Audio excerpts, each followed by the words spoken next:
بسم اللہ الرحمن الرحیم۔ السلام علیکم ناظرین، روس اور یوکرائن کی لڑائی کا آج 34واں دن ہے، یعنی کہ 34 ڈیز جو سے گزر گئے ہیں اور ابھی تک کوئی امن کی صورت نظر نہیں آتی۔ آہستہ آہستہ یہ جنگ جو سی ہے ایک سنگینی اختیار کرتی جا رہی ہے، اور یہ لگتا ایسا ہے کہ ایک وقت میں یہ عالمی جنگ چھڑ جائے گی۔ روس کو بھی سخت جانی نقصان ہوا ہے، اس کا مالی نقصان بھی ہوا ہے۔ یوکرین کی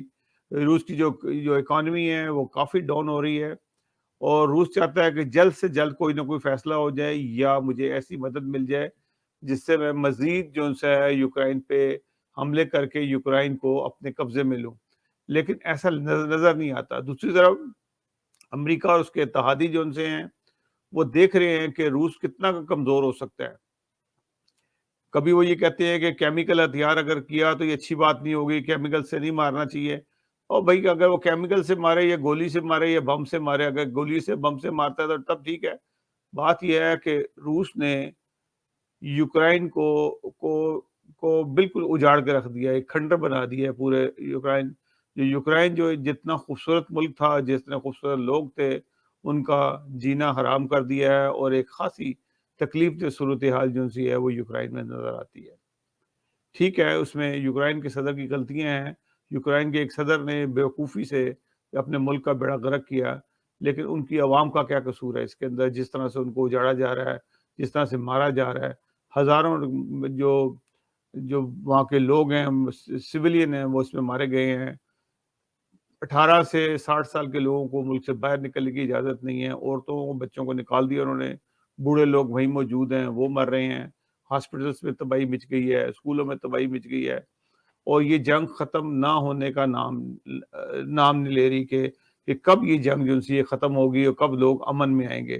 34 دن گزر گئے ہیں اور یہ جنگ بڑھتی نظر آ رہی ہے، کیونکہ روس جو ہے کسی بھی طریقے سے راضی نہیں ہو رہا۔ وہ کہتے ہیں میں ابھی اپنے ہدف کو نہیں پہنچا۔ ہو کیا رہا ہے کہ روسی فوج بھی بڑی تعداد میں جو سی ہے، یوکرائنی فوج سے زیادہ روسی فوج کی ہلاکت ہوئی ہے۔ آپ کو یاد ہوگا کہ پچھلے مہینے، بلکہ اسی مہینے ایک بہت بڑا کانوائے چل رہا تھا، جس کو کہتے تھے کہ 64-65 کلومیٹر لمبا ہے، جس کے اندر فوج بھی تھی، بختر بند گاڑیاں، ٹینک اور سب تھے۔ ان کو جس طریقے سے یوکرائنی فورس اور رضاکاروں نے یا اس کے اتحادیوں نے جو باہر سے وہ کمانڈوز آئے ہوئے ہیں، جو خاص جن کو ٹریننگ دی ہوئی ہے، انہوں نے جس طرح سے ان کا نشانہ بنایا، جس طرح سے مارا، ایک اندازے کے مطابق 16 سے 20 ہزار لوگ جو سے ہیں اس میں روسی فوجی لازمی مارے گئے ہیں۔ یہ روس کا بہت بڑا نقصان ہے، اور یوکرائنی بھی تقریباً اسی کے نزدیک 14-15 ہزار کے قریب یہ یوکرائنی فوجی بھی مارے گئے ہیں، اور سویلین بھی جو ان سے ہیں اتنے ہی سویلین کی بھی ہلاکت ہوئی ہے۔ نقصان تو زیادہ ڈیفینیٹلی، کیونکہ جنگ جو سی ہے یوکرائن میں ہو رہی ہے، اور یوکرائن کا کافی نقصان ہو گیا اور وہ ایک اجڑ چکا ہے۔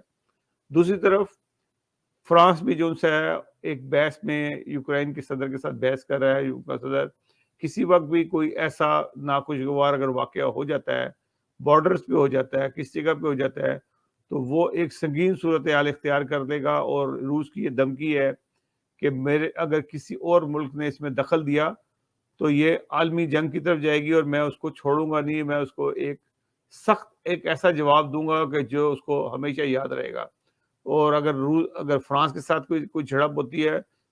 فرانس بھی ایٹمی طاقت ہے اور روس بھی ایٹمی طاقت ہے، پسیں گے وہ لوگ جو پولینڈ ہے، جس میں پولینڈ کی حالت ابھی بڑی خراب ہے اور کافی پریشان ہے وہاں کی عوام،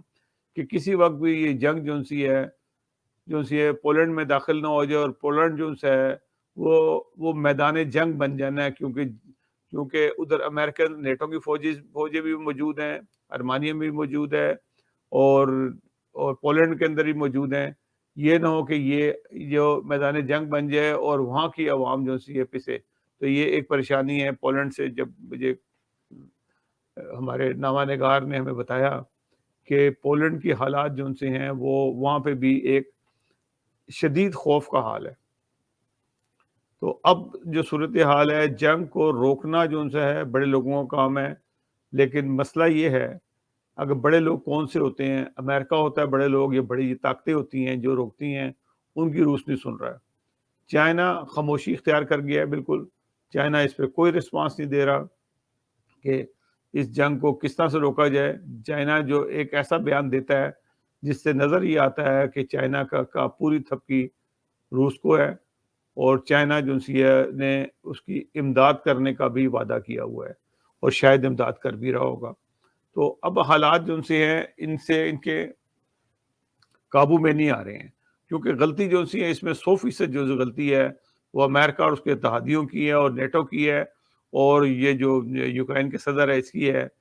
انہوں نے کیوں ایسا کام کیا جس کو روس ایک مدت سے منع کر رہا تھا کہ یہ مت کرو، یہاں پہ نیٹو کو مت لے کے آؤ، اور ان نیٹو کو لا کے انہوں نے اب جو مرضی وہ کہتا رہے، لیکن روس جو ہے جب تک ان کو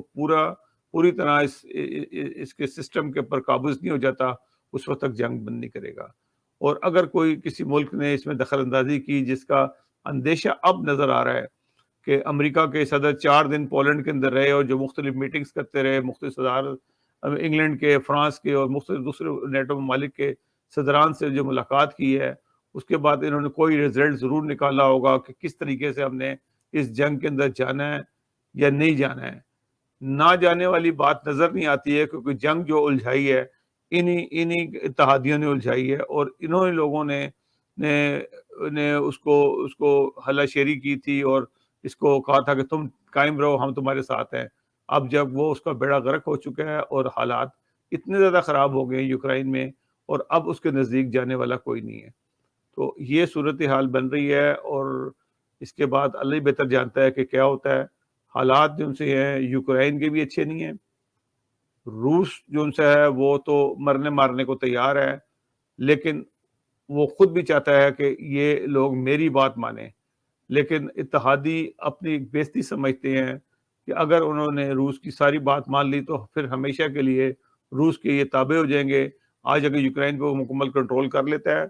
تو پھر یورپ یا امریکہ کی کوئی طاقت بھی ایسی نہیں ہوگی کہ وہ آئندہ جو ان سے ہے روس کو کسی کام سے بھی روکے گی، اور روس کی ایک اجارہ داری ہوگی۔ ایک لحاظ سے یہ اچھی چیز ہے، کیونکہ طاقتیں دو ہونی چاہیے، اور ایک امریکہ کی طاقت ہے، خالی امریکہ سپر پاور رہ گیا تھا جس کی وجہ سے امریکہ نے کافی ظلم کیے دنیا میں، خاص طور پہ اسلامی ممالک پہ، افغانستان، عراق، سیریا اور دوسرے ممالک میں، لیبیا، جن کے پر ظلم کیے ہیں امریکہ نے، اور وہ سنگل پاور ہونے کی وجہ سے ہوا ہے۔ اگر آج روس کو ورلڈ پاور کے ساتھ ایک پاور، سیکنڈ پاور مان لیا جائے گا تو امریکہ پھر کل کو کوئی کام کرتے ہوئے سوچے گا۔ یہی وجوہات ہے کہ پاکستان نے بالکل ایک دو ٹوک فیصلہ کر کے سب کو حیران کر دیا کہ وہ نیوٹرل ہے اور کسی کے ساتھ نہیں ہے، وہ اپنا کاروبار کرے گا اور آزاد خارجہ پالیسی کرے گا۔ یہ 2 دن پہلے پاکستان کے پرائم منسٹر نے بھی اعلان کیا، اور اس سے پہلے بھی وہ یورپی یونین کو بھی جواب دے چکا ہے اور امریکہ کو بھی جواب دے چکا ہے کہ ہم ایک ٹوٹل نیوٹرل خارجہ پالیسی ہوگی ہماری، ہم جس سے چاہیں گے تعلقات رکھیں گے، جس سے چاہیں گے نہیں رکھیں گے۔ یہ بالکل واضح کر دیا، اور سب سے کم کاروبار کریں گے۔ تو یہ پالیسی جو سی ہے شاید یورپ کو بھی ہضم نہ ہو اور امریکہ کو بھی ہضم نہ ہو، لیکن پاکستان ایک قدم اٹھا چکا ہے۔ یہی وجوہات ہیں کہ پاکستان کی حکومت کو ہٹانے کے لیے ایک پورا زور لگایا جا رہا ہے، ایک طاقت استعمال کی جا رہی ہے کہ کسی طریقے سے موجودہ سیٹ اپ جو ہے وہ چینج ہو جائے، اور وہ سیٹ اپ آئے جو یورپ اور امریکہ کے ساتھ جو مل کے چلے۔ تو ناظرین یہ صورتحال ہے، اور دیکھیں اب کیا بنتا ہے۔ اور پاکستان کے اندر عدم اعتماد کی تحریک جو سی ہے وہ کافی آگے جا چکی ہے۔ 50-50 چانس ہے کہ عمران خان صاحب بچتے ہیں یا نہیں بچتے ہیں، اس کے پر ہم اگلے ویلاگ میں بات کریں گے۔ ناظرین اس وقت تک کی اجازت کیجیے۔ اللہ حافظ ناصر، اور ہمارا پروگرام پسند آئے تو ہمارے چینل کو سبسکرائب ضرور کیجیے گا۔ اللہ حافظ۔